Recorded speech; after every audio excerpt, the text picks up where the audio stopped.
Le rejet du budget 2025 pourrait-il plonger la France dans un chaos financier? Alors que le budget de la sécurité sociale sera soumis à l'Assemblée nationale ce lundi 2 décembre, avec un risque de censure particulièrement élevé. Pierre Moscovici tempère, mais n'écarte pas des conséquences graves. Dans un entretien à la Tribune dimanche ce 1er décembre, le premier président de la Cour des comptes réfute l'idée d'un shutdown à l'américaine, avancée par Marine Le Pen, tout en alertant sur les effets directs pour les Français et la crédibilité du pays.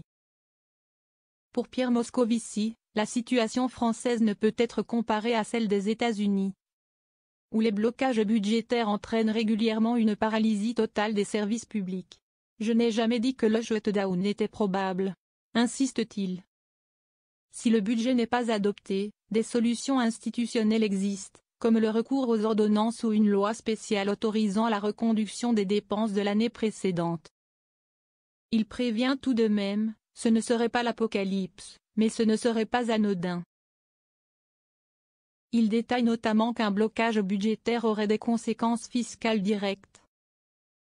Puisque le barème de l'impôt ne serait pas indexé sur l'inflation, environ 400 000 Français non imposables deviendraient redevables de l'impôt sur les revenus.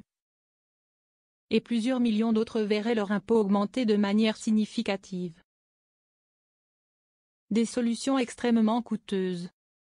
Outre ces effets immédiats sur les ménages, Pierre Moscovici met en garde contre l'aggravation des déficits publics dans un tel scénario. Les expédients pour éviter le shutdown existent, mais ils sont extrêmement coûteux, met-il en garde dans la Tribune dimanche.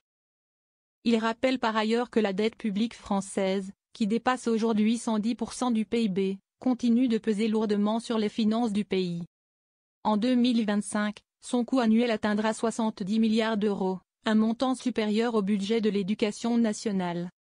Pire encore, Pierre Moscovici souligne que le coût de notre dette est désormais plus élevé que celui de la dette grecque. Cela dégrade notre crédit et notre crédibilité, et pourrait s'aggraver. Un bon budget, c'est un budget qui réduit nos déficits et maîtrise notre endettement, martèle-t-il. Pour le premier président de la Cour des comptes, il est impératif de reprendre le contrôle des finances publiques.